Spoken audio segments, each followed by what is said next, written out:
A abolição da escravatura no Brasil deu-se a 13 de maio de 1888, com a assinatura da Lei Áurea pela Princesa Isabel. Neste vídeo eu vou mostrar-vos como tudo isso aconteceu. Esse é o Museu da Senzala. Como conseguem ver, é um local histórico para contar história. E eu estou aqui para trazer a vocês. Foi aqui onde começou a liberdade. Redenção, localizada no coração do maciço de Baturité, no estado de Ceará, está Redenção, uma cidade pequena em tamanho, mas gigante em significado e história do Brasil. A história de Redenção começa no período colonial, antigamente chamada de Acarape. A região cresceu em torno da agricultura, com destaque ao cultivo de cana-de-açúcar e a produção de aguardente. Foi no dia 1 de janeiro de 1883 que Acarape entrou para a história, ao libertar todos os escravos e tornou-se a primeira cidade brasileira a abolir a escravidão, recebendo o nome simbólico de Redenção. A abolição e redenção inspirou muitos outros movimentos e partes do país e foi um marco para que entendessem a Lei Áurea, 5 anos depois. Devo dizer que antes da abolição do tráfico de escravos, né, que foi em 1888, várias outras cidades do Brasil tiveram iniciativas, mas o primeiro estado a abolir a escravidão foi o Ceará, isso há 25 de março de 1884. Sigam-me neste vídeo para aprender mais, para saber mais e mais. Bem, pessoal, estou aqui em andamento, né? Entrando para esta fazenda, que também é um museu. Estou andando, olhem essa chaminé. Estou andando lentamente porque tem um pouco de distância do portão até a fazenda e sou recebido com essas placas. Sejam bem-vindos ao Museu Escravo ou Negro Liberto. Essa chaminé tão grande que representa muito os meus ancestrais. Na verdade, tudo representa mesmo o povo negro, né? Então, estou tentando andar com um pouco de cautela para respeitar, porque nessa fazenda há muito tempo pisaram os meus ancestrais. Cada parede, cada objeto contém história de um povo que passou aqui, né? Vou já na recepção e vou ser recebido pela guia que vai contar-nos tudo sobre o museu. Então cheguei aqui à recepção e tem essas imagens pela parede e essa estrutura já montada. É aqui onde mostram imagens de negros praticando capoeira, e esses retratos eram do que eles faziam antigamente como forma de lazer, passar as tardes, as senhoras aí no campo. Era basicamente assim o povo indígena aqui no Brasil, né? O Brasil também tem muita história com os povos originários indígenas.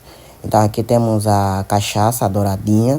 Bem, eu estou aqui com esse casal, encontrei aqui no Museu da Senzala e eles também pretendem fazer a visita aqui. Isso. Certo? Eu gostaria de saber onde é que vocês são, qual é o nome e por que decidiram vir fazer essa visita aqui nesse museu.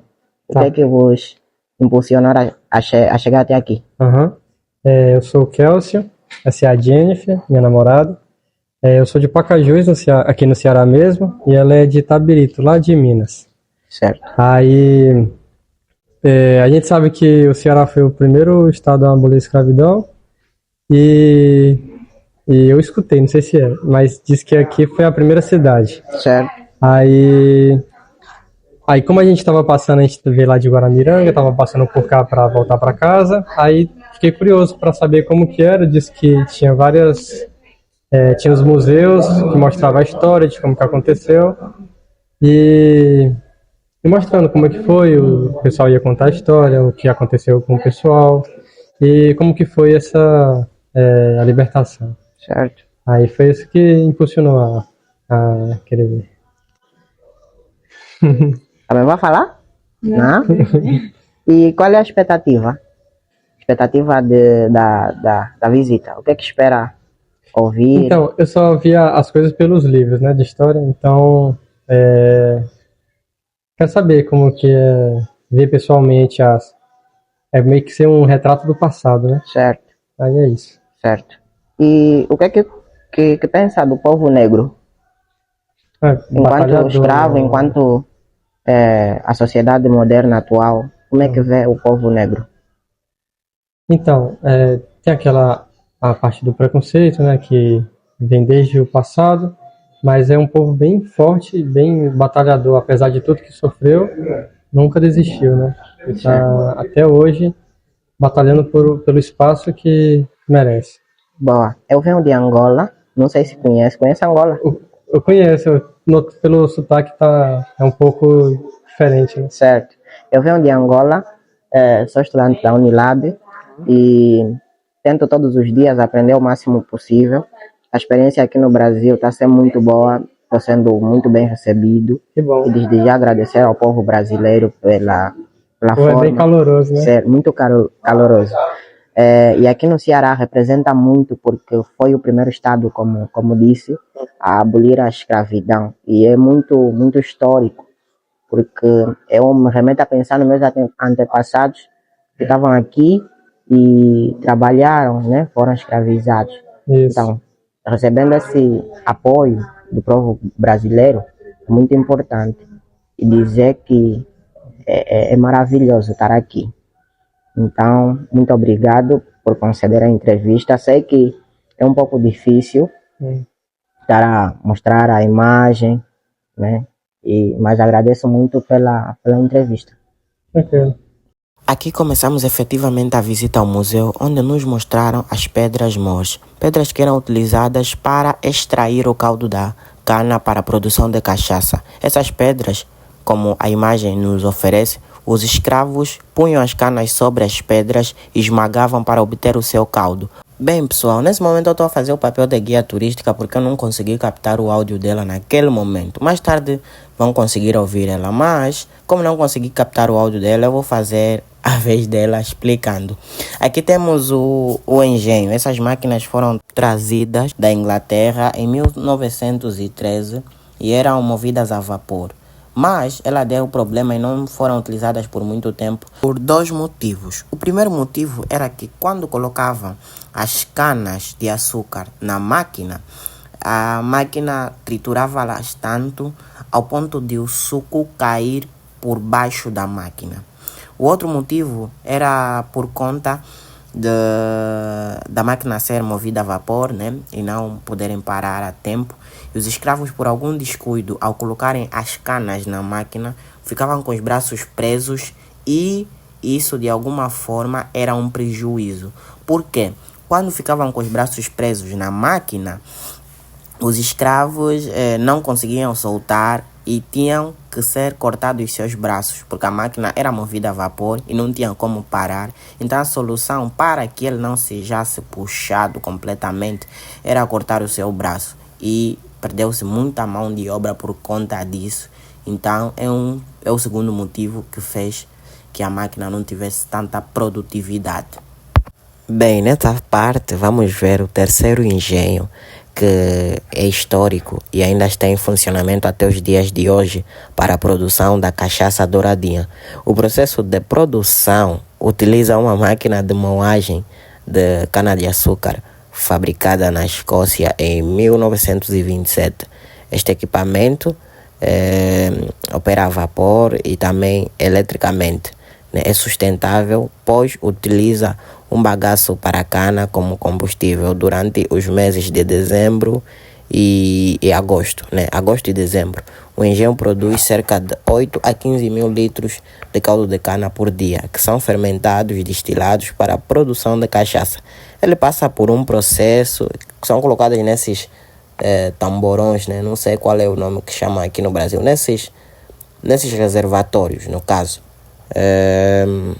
Passam por 3 processos, que são a moagem de cana, a fermentação e a destilação.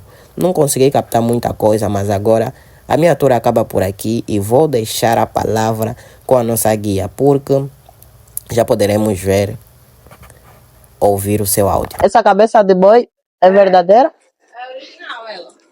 Posso tocar? Pode. Não tem nenhuma tradição? Tem. Tem? É boa. Qual é a tradição? E quem pega nela por uma semana será traído. Eu podia pegar sem me avisar?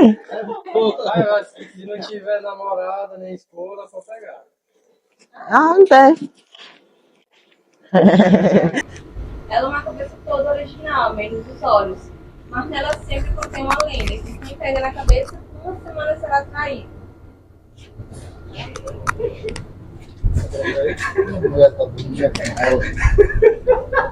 Aí aqui sobre esse birô temos documento de compras escrito com penas de pavão. E ao lado são livro caixa da antiga fábrica de sabão, também escrito com penas de pavão. E logo ali na parede temos algumas notas, réis, cruzeiros e cruzados. De contabilidade, da antiga fábrica de sabão. Mas naquela época só se produzia cachaça e sabão? Aqui era cachaça. Aí na cidade vizinha era uma fábrica de sabão. E se Tá sabe lá o em nome? Acarape. Sabe-se o nome do proprietário naquela altura?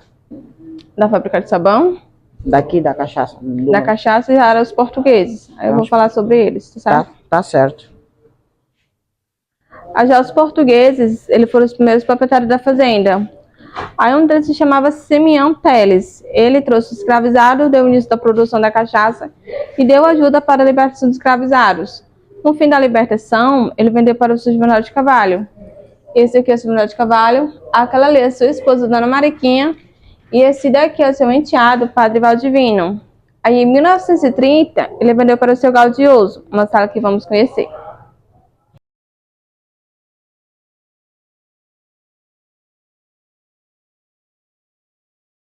Aí esse moço aqui da foto, ele foi o terceiro e último comprador da fazenda, passando de gerações em gerações, e atualmente o neto dele é o proprietário da fazenda. Aí aqui do lado vemos algum instrumento que era usado antigamente. Esse aqui é o vira-mundo. Ele prendia mãos e pés ao mesmo tempo, como podemos ver nessa imagem que temos aqui na parede. Aqui ficaria as pernas e aqui os braços. Logo ali na frente temos as gargalheiras, onde era preso o pescoço dos escravizados. Do outro lado, algemas, que prendia braços ou perna. O do meio é um instrumento odontológico, que servia para arrancar o dente e o sangue frio. Por que se fazia arrancar de dente? Quando o escravo tinha dor de dente ou por castigo? Torturas. Aí, como podem notar também que o chão ele tem várias falhas. Naquela época era tudo proposital para que o coronel visse o que estava acontecendo lá embaixo. E lá embaixo, principalmente úmido escuro, tem uns 20, 30 morcegos. Todos são inofensivos. Aí aqui da lateral temos algumas fotografias, caso alguém tenha medo de descer lá. Essas imagens que aparecem agora são da senzala, que é a cave onde nós iremos a seguir, onde colocavam os escravos para torturas, para castigos e tudo para maltratar os escravos. A destaque da sala temos a escrava Nascessa pintada na parede. Ela foi comprada por ser considerada muito linda por ter seus olhos azuis. Mas esse coronel, com o intuito de abusá-la e ela não ceder a tais abusos, ele começou a torturar ela, colocando comidas quentes na boca dela, ovos, batata. Aí logo em seguida, ele colocava essa máscara para ela não cuspir. Chegando a falecer muito nova e virgem, ficando conhecida como a Santa lá em Rio de Janeiro. Lá em Rio de Janeiro fizeram homenagem para ela como igreja, porque alguns dos seus pedidos, quando era feito, alguns deles eram realizados. Aí na lateral vemos alguns pregos, eles foram encontrados lá na solitária. É um acesso de tortura que vamos ver lá na senzala.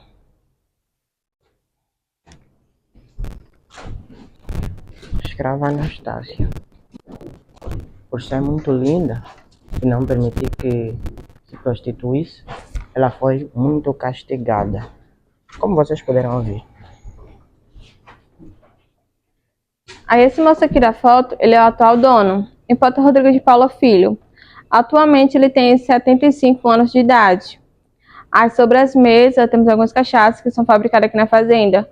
A Douradinha ela tem 10 anos de envelhecimento, ela é desde 1873. E já a Cearense ela tem 6, ela é desde 2003.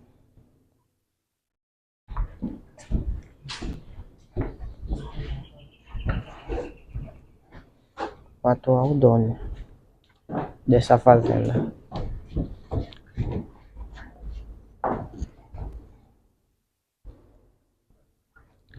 Aí aqui estamos na sala de fotografias. Naquele lado ali temos alguns parentes, amigos e familiares do atual dono. Já nesse outro lado temos alguns funcionários que foram em destaque na fabricação da cachaça. Ali no meio da janela temos aquela senhora, Dona Maria Estela. Ela foi tataraneta de escravizado. Aí trabalhou como governanta durante 50 anos aqui na fazenda. Aí chegou a falecer em 2020, com o começo da pandemia. Ao longo de sua vida, ela contava várias histórias tristes que aconteciam aqui na fazenda. Uma delas eu vou contar aqui na cozinha.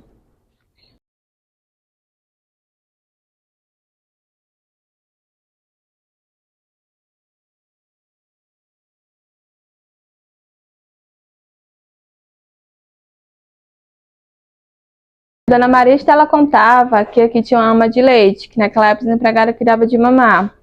Aí, por descuido, ela estava na varanda. Ela deixou o filho do coronel cair no chão. Mas pela criança de 6 meses, a criança veio a óbito. Seu coronel ficou com muita raiva dela, levou ela até o tronco de várias chicoteadas. Logo em seguida, ele trouxe para essa cozinha para queimar parte do seu corpo naquele fogão a lenha. E ele viu que ela estava resistindo a tantas torturas. Aí pediu seus escravizados para cavar um pequeno buraco lá na senzala e enterrá-la viva. Aí do nosso percurso passou bem próximo ao túmulo dela. Aí, como pode notar também, que o chão da cozinha amadeirado, ele é mais fechado. Que as empregadas daquela época não jogarem comida ou objetos perfurantes que desse acesso à fuga. E o outro lado cimentado era por conta do fogão a lenha, para não cair nenhum fresco no chão e incendiar a casa toda, pela casa toda ser de madeira. E não se sabe por que a criança morreu? Questão da queda, né, de meses, às vezes novinha. Ah, ela caiu, a criança caiu Foi. e morreu depois de alguns tempos. A senhora é que deixou cair por descuido? Foi, geralmente foi por descuido. Pronto. Tá certo. Só mexer. Ela tá freada. Eu tô dizendo a ele que eu dou R$1.000 a ele pra ele mexer lá na pedra. Ele pode tentar? Pode, mas sai do canto. Não sai nada. Sai. Só se ele não deitar, mas ela sai do canto. Ah, você disse que era se mexer, né? Ah, porque é pesado, hein? Mas ela mexendo, né? Sei que estão a gostar do vídeo, mas pessoal, não esqueçam, coloquem um like, subscrevam, porque isso ajuda o canal a crescer. Então algumas fotos fazenda naquela época. Eu vou me apressar mesmo para não perder nada. Aí esse quarto aqui é o quarto principal da Casa Grande. Ele pertenceu aos portugueses e é filho do seu gaudioso Dona Ineida. Como vocês podem notar, aqui tem várias portas e janela. Naquela época, assim como a riqueza, quanto mais portas e quanto mais janela. E o chão do quarto era para ser junto para prever a privacidade do casal. E nesse espelho aqui na lateral, ele sempre contém uma lenda, que quem se olha ou tira foto terá 7 anos de azar. 7 anos? É, Aonde? esse espelho. Quem se olha, É. tira foto. Não, Não, é é- 14, porque tu tá se olhando e tirando foto. É só lenda. E depois que olha. Mas eu sou lenda, essa lenda. Não vá. 7 anos de azar. Não é muito tempo.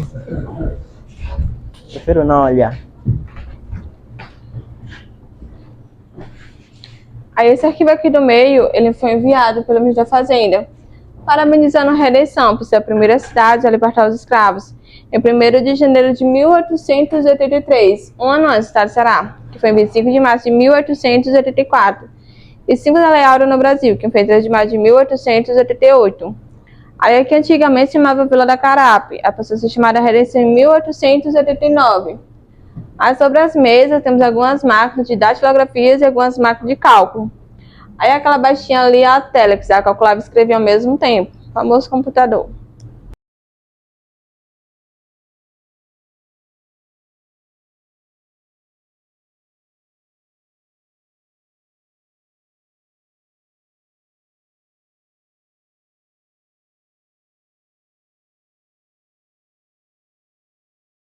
Também tem lenda. É boa? Alguma coisa é porque eu é curto.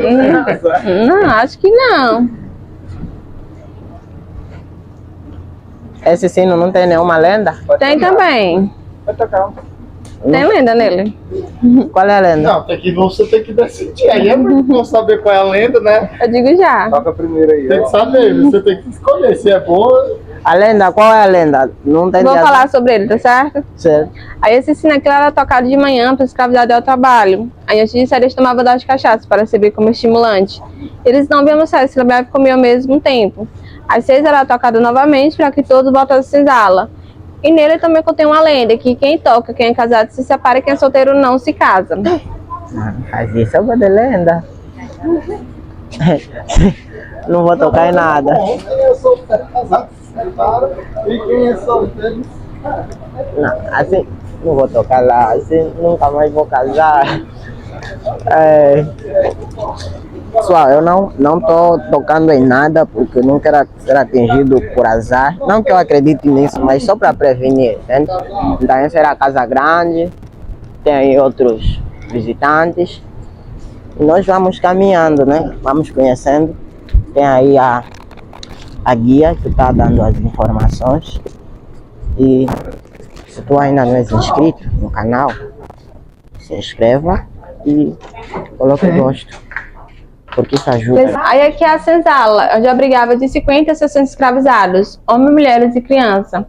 Aí na cada parte da senzala vão ver sala de torturas. Aí aqui era uma delas. O escravizado era colocado com viramundo, os mecanismos lá em cima, prendendo mãos e pés ao mesmo tempo. Eles eram colocados aqui e empurrados até lá no final. Chegando no final, colocava-se uma grade, separando o escravizado do outro. Aí na manhã seguinte, eles eram retirados para que voltasse ao canavial. Quer dizer, o que a nossa guia disse é que aqui era um canto onde amontoavam os escravizados presos com o giramundo, amarrado nas mãos e nas pernas, e todos eram amontoados, mais de 40 ou 50, eram empilhados um sobre o outro e eram fechados com uma grade, como animais, né?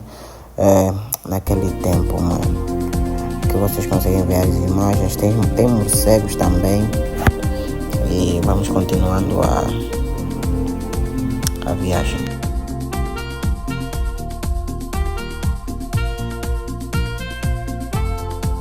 Aí aqui é a sala dos troncos, onde o escravizado era chicoteado durante 9 noites. Chamaram de castigo de novena. O chicote similar que vemos ali na parede, o rabo de macaco e o bacalhau couro cru. Aí logo em seguida, eles tinham que tomar banho com água, sal e vinagre, para as feridas não infeccionassem. Aí, como podem notar também que o chão é diferente do outro piso que estamos pisando, foi onde a ama de leite foi enterrada, daquela história que eu contei lá na cozinha. Tu cagou a dúvida? A lenda? Tem não. se tiver, diga não, que eu já pisei, já fui. Tá todos amaldiçoados. Bora aqui, Bem, essa aqui era a cave de tortura. A imagem não tá lá muito boa. Não vai dar certo. Aí aqui é a solitária, onde era preso os escravizados tentassem fugir. Eles eram pegos, presos e amarrados com a mão para trás. Antigamente, aquela cavidade ali não tinha. Eles faziam com as próprias unhas. Para ganhar pouco de espaço da porta, pois a porta original era de madeira com os pregos perfurantes. Se caso ele dormisse, cochilasse ou empurrasse, ele seria todo perfurado. Tá. Dá. Vai, entra aí pra tu ver isso. Dá? Pode ficar à vontade. Não tem nenhuma lenda? Não, Tem lenda? Tem não. Senta aí só pra tu Ele vai sentir, entrar? ficar sentado aí. É reto. Imagina. É reto. Eles mediam de 1,90 m a 2 metros de altura. Só bota esse bicho lá de ferrão pra fora que não pode enganchar. Não deixa ficar, não deixa não. Ele entrou. Não dá pra ficar em pé aqui não. Imagine que toda essa altura que já era excluída. Esse buraco eles fizeram Com as próprias unhas. Todo mundo vai ficar sentado. Uma noite todinha, né? Era a noite todinha. Geralmente eles passavam de 3 a 4 dias. Dependendo do castigo. Essa. Comida. Geralmente os outros escravizados eles colocavam, né? Nos cantinhos das portas. Exato, né? Tanto como comida como água. Ele fica bem retinho assim, pra... Aí com os espinhos. Mano, senti tanto medo aqui. Nem quero imaginar como é que era ficar 4 dias aí. Mano, aquele tempo nossos antepassados sofreram. Isso é que é sofrimento. Tem que ter cuidado. Vou andar por aqui, linhas correntes de tortura.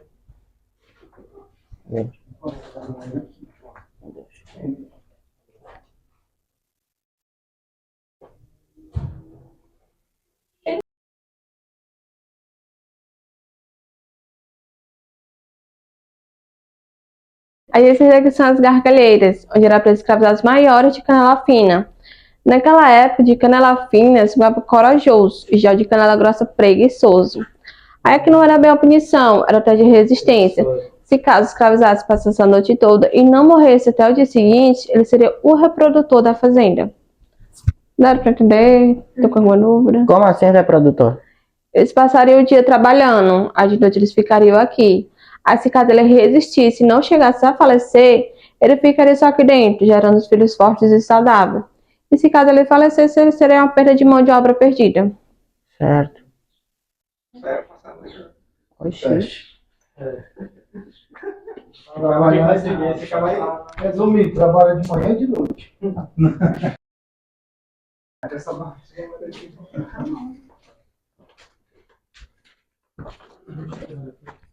Aí esses daqui são as algemas, onde era para escravizados menores, que eles já ficavam de ponta de pé.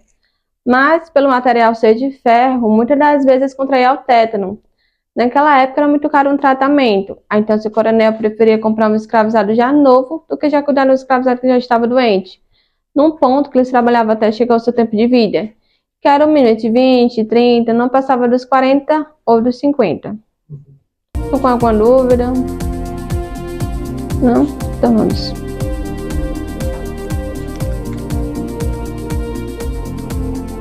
Nossa Senhora. Que sofrimento. Pessoas que não conhecem as africanas, né? Vamos valorizar mais as nossas origens. E saibam que muitos nossos antepassados passaram por isso.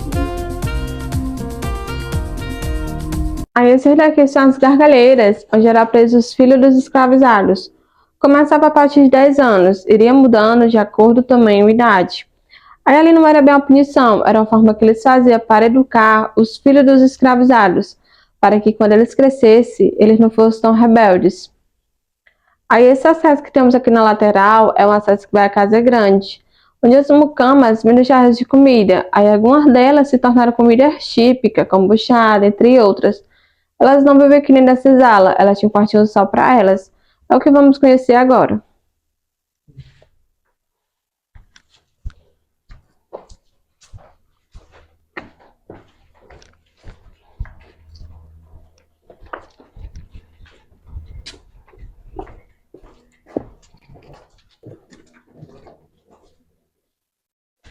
Nossa Senhora. Nós passamos por aqui? Passamos por aqui? Foi, mas eu vou passar aqui. Eita.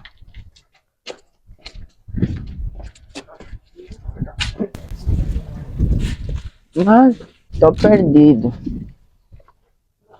Tô literalmente perdido.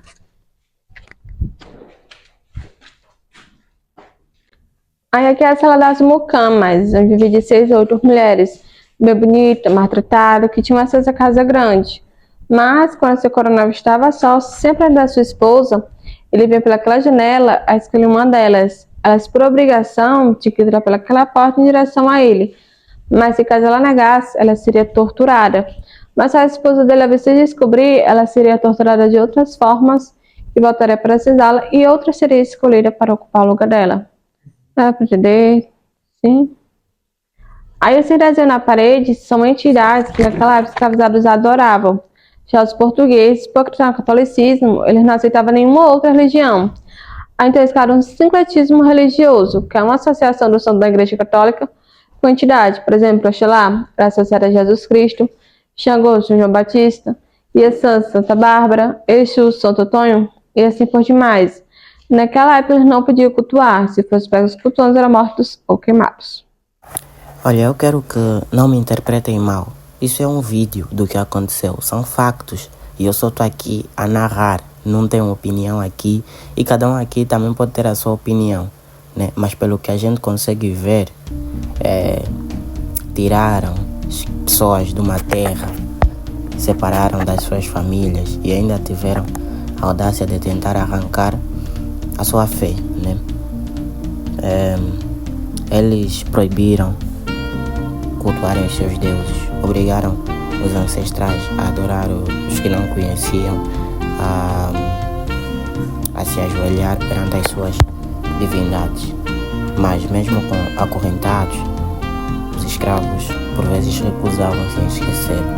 Mesmo oprimidos, resistiram com inteligência. Foi aí que se disfarçou e se pintaram imagens nas paredes tentando reescrever a fé do negro. Por detrás de cada imagem existia um orixá. Foi o jeito que o povo encontrou para continuar rezando sem ser punido. Eles não só sequestraram os corpos, mas sequestraram a cultura, a língua, a história. O negro não foi tratado como um ser humano, foi coisificado, comercializado, visto como um outro, um objeto que não merecia fé nem liberdade. Vamos apenas pensar, vamos também refletir. E se esse vídeo te tocou de alguma forma, se fez sentido para ti, deixa o teu gosto e se inscreva no canal, porque isso não é só um número, é uma constância para dizer ao YouTube que esses vídeos merecem ser ouvidos por mais pessoas. Aquele local ali, ó, em 1930 foi feito escavações para fazer novas produções de cana-de-açúcar. Aí no meio das escavações encontraram alguns ossos. Aí foram feito estudo e comprovaram que eram dos escravizados. Aí fizeram toda a retirada dos ossos e entraram no cemitério da cidade. Aí fizeram uma pequena homenagem para os escravizados. Vimos muitas coisas aqui, mas eu gostaria de deixar a seguinte mensagem. Não utilizemos as cores para menosprezar ou se sentir menosprezado. Mesmo se a gente for negro, branco, amarelo, violeta, não vamos utilizar isso. As cores são lindas. E mesmo se a gente não tivesse forma, tal como diz a minha mamãe Alzenir da Bélgica, a gente seria lindo mesmo assim.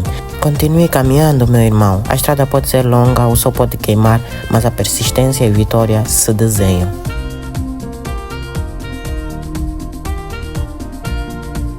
Aí esse aqui é o Rio Pacuti. Ele começa lá no Pacuti e deságua em Pertinho de Aquiraz.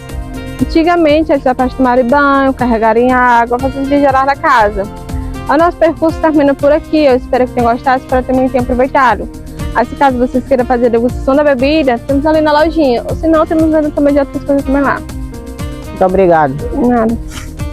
Acabou aqui o vídeo de hoje. Espero que tenham gostado.